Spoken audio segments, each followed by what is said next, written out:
Hello, everyone. Thank you for checking out this special episode of Really Dicey. This is Manny, and I am here with. Hi, I'm Momatoes. Last time we talked about Ark, which was a fascinating role-playing game, which I'll put a link to description below in case anyone's curious about it. But today we're going to talk about the Marvelous Children of, forgive me if I mispronounce this, Inang-Uri.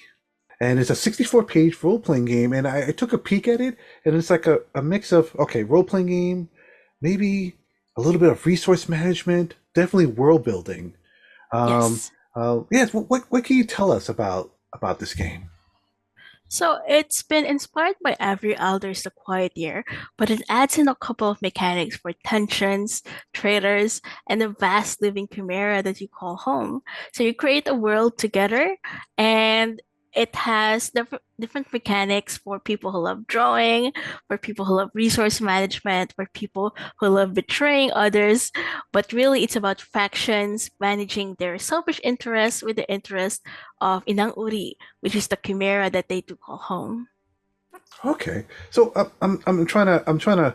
There's so many like really interesting ideas happening here. So there's a chimera that that you build together. It's always random. You have there's some rolls you make to make one, and because of this chimera, it you also around it build a world to. Correct me if I'm wrong. You either protect it or it helps destroy everything. How would you explain that? It's Yeah. So every in-game generation, there are world events that threaten her health.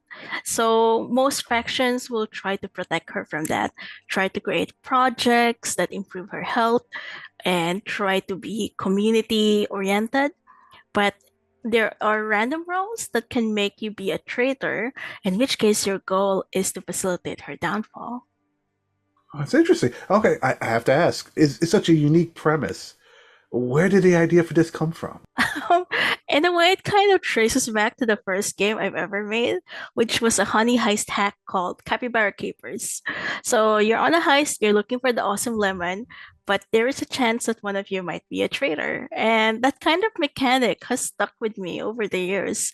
And I thought about combining that with the world building aspect so that even if you're not competitive, you can still revel in the creative exercise of having a world that is built atop your creativity. Interesting. And if I may ask, why did you pick Chimera as the creature revolving around this story? I wanted to spice things up. I really had this image of tiny people atop a vast, majestic creature, but I also wanted it to be um, easy to draw so that people could have mental touch points that make it easy to put together that chimera. And I love how the art design for this. I love how this is laid out. It looks very well organized, very clean, and I love the artwork. Oh my gosh! What can you tell me about the art direction for this? Okay, so I for the art direction, I knew that I wanted to use public domain art mostly, and that helped inform what kind of scope I could play with. And luckily, I was able to hone it into a particular look, natural science. So there was this old publications of like flora and fauna, mushrooms and corals and forgotten creatures, and I kit bashed them together to create the unique look of the Marvelous Children of Inang-Uri. If I may ask, the name Inang-Uri, I'm sorry, I'm probably mispronouncing it. What did that name come from? It's a bit of a neo word from Tagalog, which is one of the main languages of my country. It basically means the mother of that kind. So it's not a real word in the dictionary, but I thought it sounded really lovely, and also it seemed kind of fitting for describing a chimera that was basically the mother and the cradle of your civilization. Can we go over briefly um, I guess you could say the gameplay of this exactly? Like how, where do you start? For anyone who's hearing this by the first time, what dice do you use? How do you start the game, and so forth? Yeah. So you start the game with a quite extensive setup. First, it asks you to roll some dice to determine what your Inang-Uri is like. Does she have a coral for a head? Does she have tentacles? Does she have a human voice? And based on that, you will then create the details of your civilization. Why are you on top of Inang-Uri? What are the things that are shaping your civilization or threatening it? Based on that, you will develop all the details which will inform you what faction you want to play.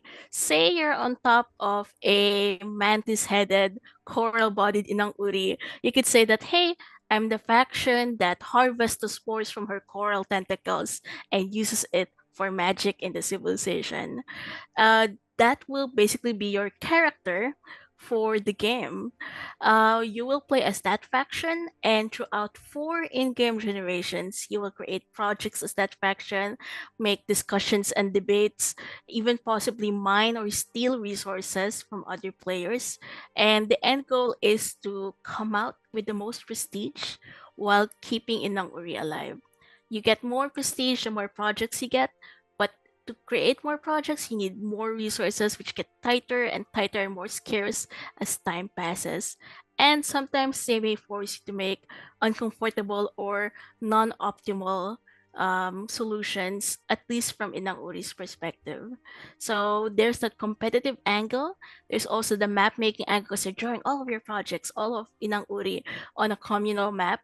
There's also the role playing aspect because there are some bonus points if you role played your faction pretty well. And this sounds like this is GMless. You don't need a game master to run this. That's Am I correct. correct? Okay. Yes. And you only need D6s for this as You'll well. need D6 and D8, D10, and D12.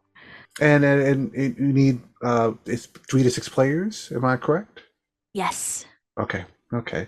And just to be clear again, how does one win and one lose in this game? Because I know there's traitors involved. So there's basically two scenarios. The first scenario is if Inang Uri lives, that means everybody who's not a traitor gets some victory, and the non-traitor with the most prestige points, which they gain from creating projects or succeeding at certain community events, they get the major victory. But if Inang Uri dies, the traitors win, and the non-traitors factions they lose, but the non-traitors faction with the most prestige still gains a small victory of some sort. Oh, okay, okay. So I know it with Arc last time. That was a Kickstarter. Um, Yes, but this is not being kickstarted. In fact, this the proceeds for the first few weeks of this is going to a charity. Can you talk that's a little bit right. about that? Yeah. So for the first month, from November 13 to December 12, all of the proceeds will go to Doctors Without Borders to help in their efforts in conflict afflicted areas. So this is not your typical like a hack and slash type game. Do you see this game more like a almost like a discussion about culture, philosophy?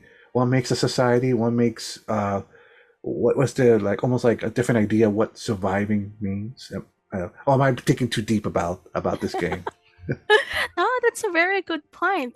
In one of the playtests, actually, one of the players said that maybe the cause of Inang Uri's dwindling health is climate change. So you could definitely insert some of those social, scientific, political considerations. Of course, you have to agree to it as a table, but I believe you could play with those considerations in mind. I think that would be a pretty powerful type of experience too.